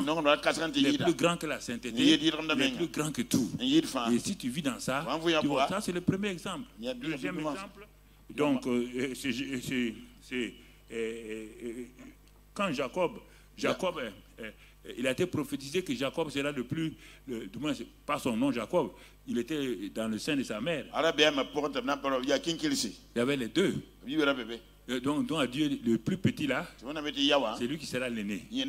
C'est deux nations qui vont sortir. Bon, quand ils sont sortis, la maman a donné un nom à Jacob. À celui-ci, il l'a appelé Jacob, supplanteur. Ce nom-là a suivi Jacob longtemps. Partout il partait, il faisait tout. Mais regardez, et sa maman l'envoie dans son village. Parce que son frère veut le tuer. Il va chez Laban, sur le frère de son oncle. Là-bas aussi, il souffre 13 ans. 13 ans. L'oncle est un escroc. Le neveu est un escroc. Deux escrocs s'escroquent. Le neveu escroc, l'oncle escroc. Il dit que, bon, lui il est venu, il a vu vraiment, il veut une femme là-bas. Il a vu la petite sœur. Il dit à son oncle, la petite sœur, là, moi, vraiment, je veux la marier. Son oncle dit, il n'y a pas de problème. Il n'y a même pas de problème. Mais il faut, ici chez nous, là, notre tradition, si on change, si c'est la petite sœur qu'on donne, les lois changent. Tu dois travailler 7 ans. Jacob dit, il n'y a pas de problème. 7 ans, ce n'est pas un problème. Mais maintenant, qu'est-ce qu'il a fait? Regarde, un oncle. Il dit chez nous, on ne reçoit pas les femmes dans la lumière. Tu as déjà vu ça? Il dit, ah bon, on reçoit les femmes dans l'obscurité. Oui, oui. Il dit, bon, ok. Bon, comme tonton, toi qui as dit, il prend une femme, il l'amène dans la tente de Jacob. Et puis il dit à la fille là, ne parle pas. Hein. Quand il dit quelque chose, il dit ne parle pas. Le matin maintenant, Jacob se réveille. Il dit chérie, il regarde, c'est pas sa femme. L'oncle dit c'est comme ça. Bon, fais comme ça. Bon, tu veux l'autre là?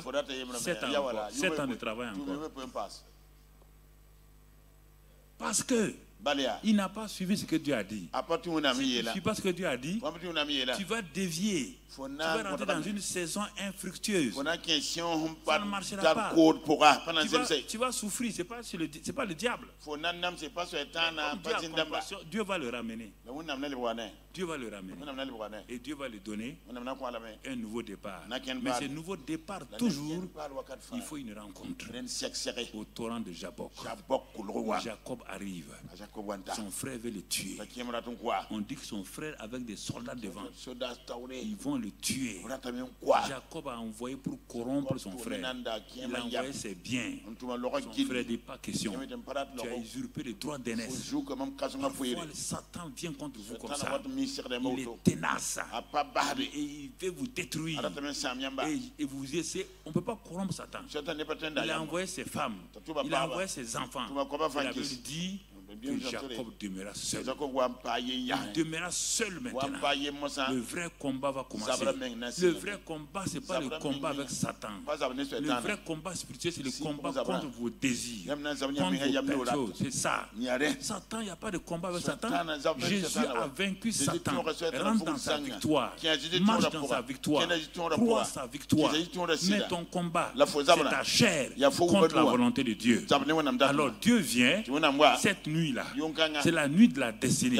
C'est l'heure de minuit. À l'heure de minuit, quand la vie de Paul et de Silas était en danger, dans cette prison-là, où le lendemain on va les tuer, c'est à l'heure de minuit. Ils ont prié, ça ne marche pas. À 9h, ils ont prié, ça ne marche pas. Ils ont fait beaucoup de choses, ça ne marche pas. Mais à l'heure de minuit, Paul se tourne vers Silas. Il dit, Silas, si on ne change pas de méthodologie, si on ne change pas de stratégie de prière, si nous restons là-bas, le lendemain matin, nous sommes des cadavres. Mais Silas dit, nous sommes liés, nos mains sont liées, nos pieds sont liés, nos dos sont ensanglantés. Oh Paul, qu'est-ce qu'on peut faire? Paul dit, Silas, si on ne trouve pas une solution, on a essayé la prière, on a essayé ça, on a essayé ça, on a essayé ça.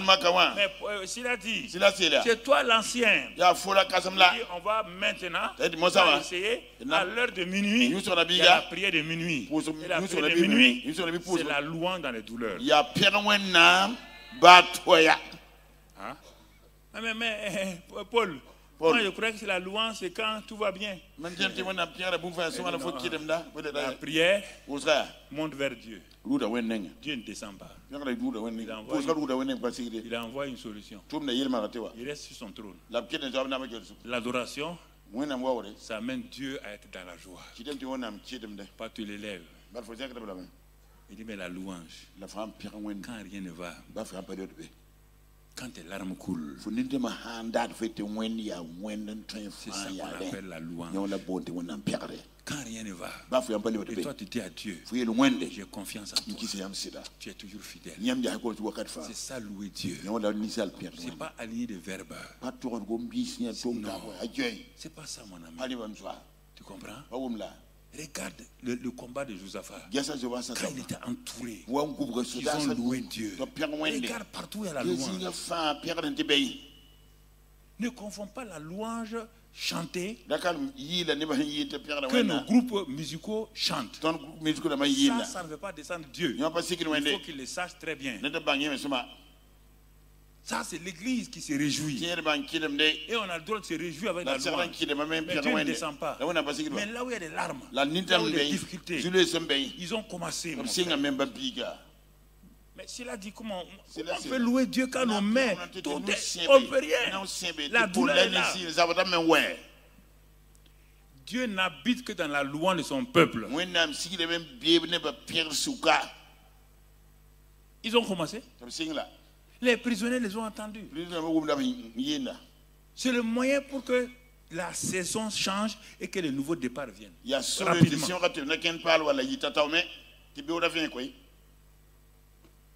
Quand tu pleures, tu cries, tu es à terre, les larmes coulent. Tu continues à dire à Dieu, Seigneur, tu es le même. J'ai confiance. Quoi qu'il advienne, Seigneur, me voici. Oh Dieu, ne regarde pas mes larmes. Regarde simplement mon cœur. Ce que je te dis là, je l'ai expérimenté plusieurs fois.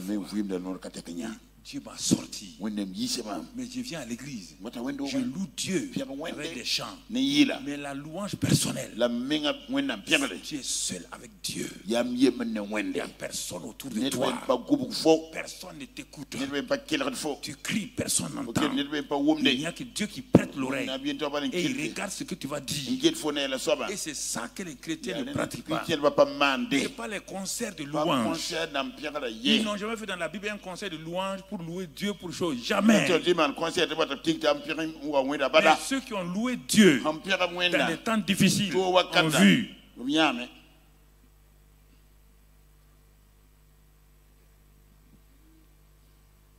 Ils ont commencé. Mais s'il a dit, ben, ok, lui n'a jamais vu ça. Tu dis que c'est ça qui marche. Qu'est-ce qu'on doit faire? Il faut louer Dieu. Mais comment on peut louer Dieu? Il dit, bon, je vais t'apprendre. Tu vas être instrumentaliste. Je vais diriger. Le lead voice, c'est moi. Le bassiste, c'est moi. Toi, tu es soliste. Et tout. On va commencer. Il dit, il ne faut pas te plaindre, hein? Non. Dis Alléluia. Oh. Alléluia. Oh. Il dit, mais ça, c'est quand on veut danser. Il dit, non, c'est la louange comme ça. Tu connais bien Alléluia, non? Ça veut dire quoi? Dis. Si là, c'est répond. Alléluia. Alléluia. Il dit non. Élève la voix. Alléluia. Alléluia. Il répète. Instant le dos, les tortues. Les mains sont liées. Les pieds sont liés. C'est ça la louange. Quand les larmes coulent et toi tu es en train de louer Dieu, tu lui donnes raison. Tu dis à Satan, quoi que tu fasses là, j'ai donné raison à Dieu. Tu dis aux circonstances, quoi que vous fassiez, c'est Dieu qui est là. Tu dis à tout le monde. Et tu loues, tu continues à louer. Et quand tu continues à louer, les choses se déchaînent. Malgré le fait que tu as des chaînes, à un moment donné, la présence de Dieu vient. Lis dans Acte 16, il est dit brusquement, quand ils ont entonné et tout maintenant, quand ils sont arrivés au milieu, à l'heure de minuit, que fais-tu dans ta vie? À l'heure de minuit, est-ce que tu continues à pleurer simplement? À l'heure de minuit, est-ce que tu as l'insomnie? Mais une insomnie qui n'est pas suivie de louange, où tu t'assois, où tu attrapes ta tête, tu pleures. À l'heure de minuit, que fais-tu? À l'heure de minuit, qu'est-ce que tu donnes à Dieu? À l'heure de minuit, qu'est-ce qui amène que tu attires Dieu? Non, tu ne fais rien. Ils ont commencé à sauter, les pieds liés. C'est pas un problème. Ils ont commencé à lier. Alléluia, oh. Alléluia, oh. Alléluia, oh. Jésus est vainqueur.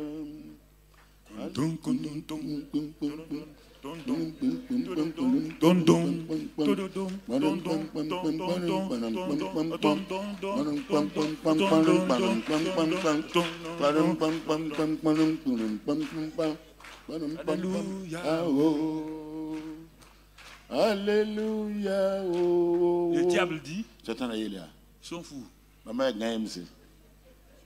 Brusquement, les anges regardent le ciel. Quelque chose se passe. Quelque chose se passe au ciel. Le ciel est silencieux. Le ciel regarde. Papa bon Dieu. Au temps du naufrage, déluge, il n'a pas bougé. Il ne bouge pas. Brusquement, pour deux personnes, Silas et Paul, en train de louer Dieu. Le ciel voit Papa bon Dieu qui se lève. Le ciel voit Papa bon Dieu qui se redresse. Le ciel voit la gloire de Papa bon Dieu. Il prend un pied, il envoie. Les murs tremblent. Deuxième part, les murs tremblent. Tout est renversé. Les chaînes sont brisées. Tout est brisé. Brusquement, tous les prisonniers sont réveillés. Le chef de la prison est réveillé. Il vient trouver la gloire. Tu comprends? Tu veux rentrer dans ça. Je sais de quoi je parle. J'ai vu ça dans des situations très difficiles. Tout le monde était contre moi. Je pleurais. Ma mort descendait. J'ai pratiqué la louange. Dieu habite dans la louange de son peuple. Dieu répond à la prière. Mais il reste au ciel. C'est la louange dans les temps difficiles qui amène la présence de Dieu. Et ta situation change. Si tu lis là-bas, et puis acte 16 là, tu vas dans acte 17, on appelle Paul et Silas les bouleverseurs du monde sont là. Ensuite on l'appelle acte 27, les dieux sont parmi nous. Donc là, tout le passé de Pierre, de Paul est parti. Paul est maintenant dans la victoire. Donc tu as vu, mon ami, c'est cela. Donc tu comprends. Donc nouveau départ. Rencontre avec Dieu. Moïse a rencontré Dieu. Nouveau départ. Et Gédéon a rencontré Dieu. Nouveau départ. Tous ceux qui l'ont rencontré dans leur temps de détresse. Et une nouvelle saison a été mise en place. Un nouveau départ a été mis en place. Et ça permet à tous ces hommes-là d'aller de l'avant. C'est pourquoi quand nous prions pour le Burkina Faso, nous savons quelle prière il faut faire. Il ne faut pas les prier contre les gens. Non. Ben, on vit dans une saison, parce qu'on sait qu'on va sortir de la saison. On va sortir, on va aller de l'avant. Mais il faut savoir comment faire sortir de la saison. Et c'est pourquoi Josaphat a dit, de croire à la parole de Dieu. Il dit, Dieu n'a pas changé. Et c'est ça ce soir-là. Donc je vais m'arrêter, je vais prier. Je vais m'arrêter ce soir ici. Parce que c'est un truc assez long, c'est toute la vie. Et nous avons des saisons que nous rencontrons comme ça. Des saisons de sécheresse qui doivent être transformées. Dieu met de l'eau dans les déserts. Il met tout. Mais si tu ne sais pas comment faire, si tu ne connais pas le repos, Dieu dit, venez à moi. Dans les temps de saison difficile, venez, je vous donnerai du repos. Et le repos de Dieu, personne ne peut regretter cela. Baissons la tête. S'il vous plaît, baissons la tête. On va s'arrêter là. J'ai déjà dépassé le temps. Reste dans le silence. Seigneur Dieu, ils sont là devant toi. Certains sont tourmentés. Leur vie semble être arrêtée. Comme Jacob, ils ont écrit, Seigneur, où est ma destinée? Seigneur, où est mon futur? Je suis dans une saison terrible, une saison de sécheresse. Une saison où rien ne va. Ma famille est en train de partir en éclats. Ma santé est en train d'être détruite. Cette saison terrible de la vallée de la mort est venue sur ma vie. Et je ne sais même pas comment m'en sortir. Mais ce soir, et durant cette semaine-là, où on a dit nouvelle saison, nouveau départ, je crois à la proclamation. Cette nouvelle proclamation-là, je rentre dans une nouvelle saison pour avoir un nouveau départ. C'est pourquoi, Père, ce soir, je m'humilie devant toi. Je me rabaisse devant toi. Et je lève ma voix pour te dire que, Seigneur, j'ai mes regards sur toi. Mes oreilles sont sur toi seulement. Et je m'attends à toi. Et c'est pourquoi je lève ton nom ce soir. Ton nom est grand. Ton nom est puissant. Ton nom est élevé. Il n'y a pas d'autre nom comme le tien. Ce soir, Père, j'exalte ce nom-là, le nom qui est au-dessus de tous les noms, pour ma vie, pour ma famille, pour mon travail, quels que soient les problèmes. Ce soir-là, Seigneur, je m'attends à ce qu'il y ait cette grâce-là. Et c'est pourquoi, bien-aimés frères et sœurs, ce soir-là, au moment où tu es rentré ici, où tu te poses la question que ça ne va pas, tu es dans une situation désespérée. Maintenant même, cette nouvelle saison, je vais la libérer maintenant. Comme disent les Anglais, je vais lier et libérer la puissance de cette nouvelle saison. Maintenant même, dans le nom de Christ Jésus, toute saison qui a été une saison d'emprisonnement, une saison comme Israël était à Babylone, dans des situations terribles, Seigneur, par la foi dans l'œuvre achevée de Christ, maintenant, je prends autorité sur ces saisons et je commande dans le nom de Christ Jésus que cette saison dans laquelle tu vis, qui te tourmente, cette maladie dont tu as peur qui t'emporte, je commande à cet esprit d'infirmité, libère ses corps au nom de Jésus. Je commande que cette maladie-là maintenant s'arrête. Je commande maintenant que cette tension qui ne fait que descendre cette semaine-là, et tu as une hypotension terrible, mets ta main sur ton cœur, mets ta main sur ton cœur, je réprime et je commande qu'il y ait une nouvelle saison, un nouveau cœur, des battements réguliers viennent en toi maintenant, dans le nom de Christ Jésus. Dans le nom de Christ Jésus. Tu es un jeune homme, tu es ici. Tu as un problème urinaire. Tu as un problème urinaire. Et parfois quand tu urines, brusquement l'urine s'arrête. L'urine ne sort pas. Je suis en train de décrire ta situation. Et tu as mal à tout le bas-ventre. Tu essaies de forcer pour uriner. Et si tu continues comme ça, tu vas te détruire.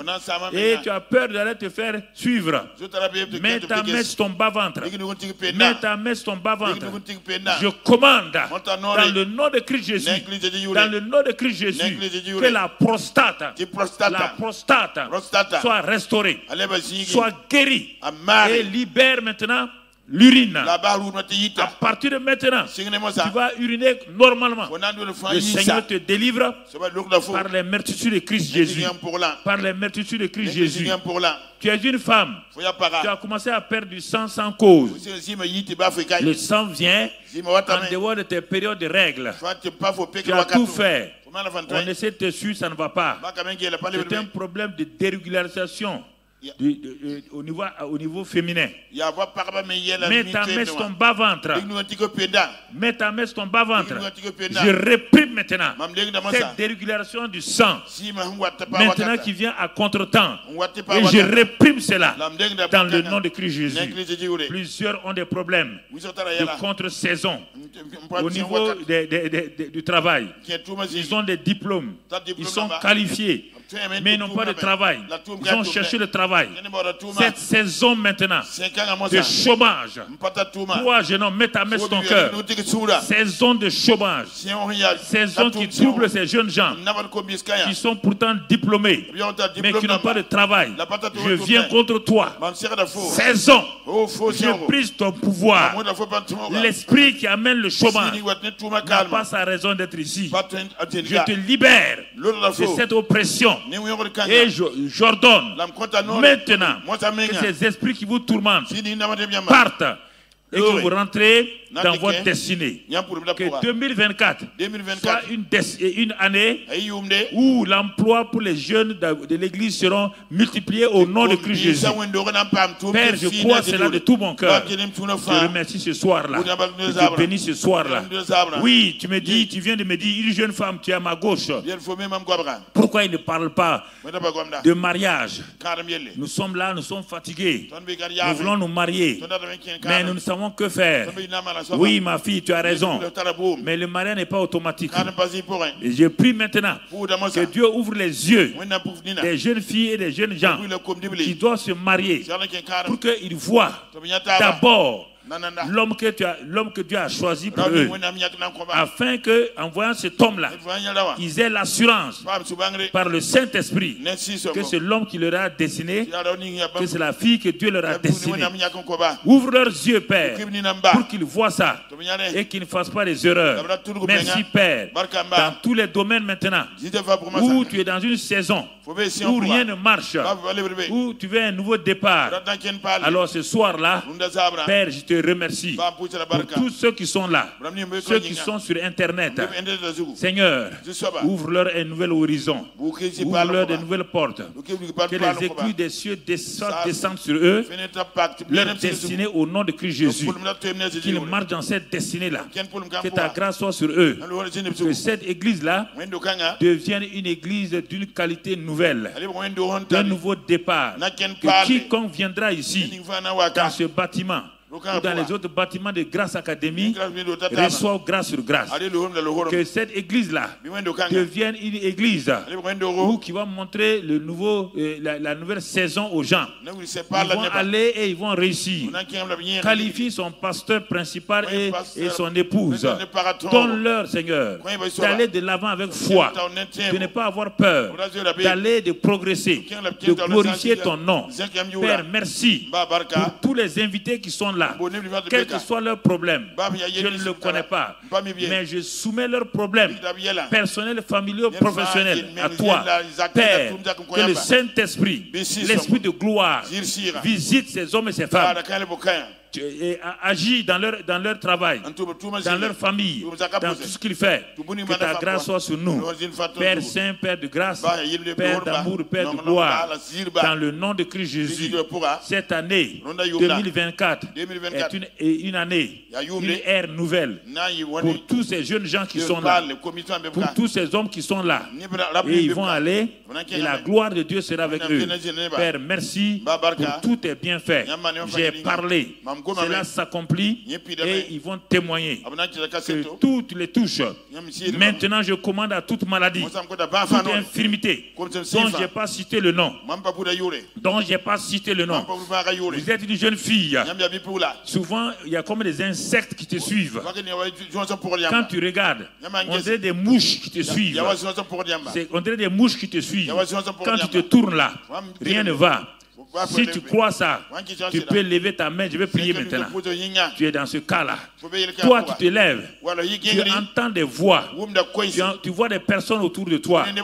Mais pourtant, ces hommes apparaissent et disparaissent. Tu es tourmenté par tout cela. Et à cause de ça, tu as perdu la paix. Toi aussi, lève la main. Je vais prier maintenant. Je vais prier maintenant. Et le Seigneur va te bénir. Lève bien ta main et secoue ta main. Voilà. Des insectes te suivent comme des mouches. Quand tu te tournes, tu vois ces mouches-là, elles ne partent pas.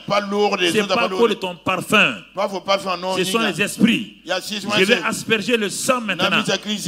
Tu ne les verras plus. Tu ne verras plus ces mouches. Tu ne verras plus ces hommes. Tu n'entendras plus ces voix. Excellent Père de grâce.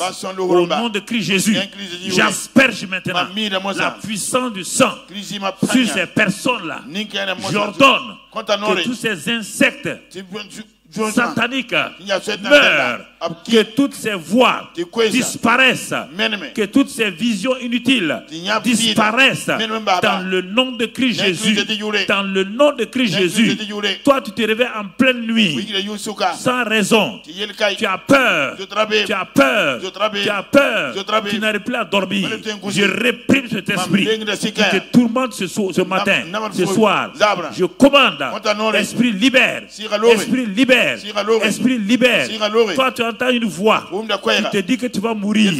Cette voix te suit partout. Maintenant, si tu crois, mets tes mains à tes oreilles. Je vais fermer tes oreilles à cette voix. Je ferme tes oreilles à cette voix pour que tu ne les entendes plus. Mets ta main à tes oreilles et je commande. Voix. Tu n'as pas besoin de tourmenter encore ces hommes et ces femmes, ces jeunes gens-là. Je te fais taire maintenant. Et les oreilles sont fermées. Au nom de Christ Jésus. Au nom de Christ Jésus.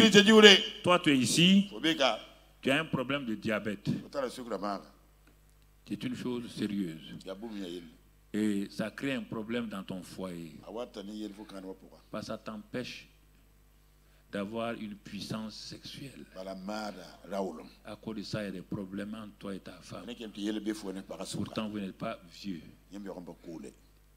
Mets ta main doucement sans que quelqu'un ne voie sur ton bas-ventre.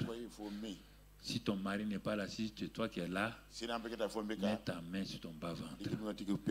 Excellent Père de grâce. Tu as créé l'homme et la femme pour vivre dans cette harmonie. Et ce jeune couple, ils ne sont pas assez vieux pour dire que c'est la vieillesse.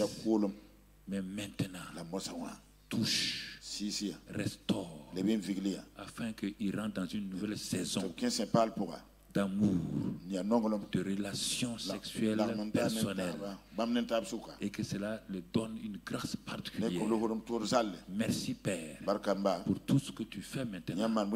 Que ta gloire soit manifestée, soit bénie, soit louée au nom de Jésus. Amen. On va s'arrêter là.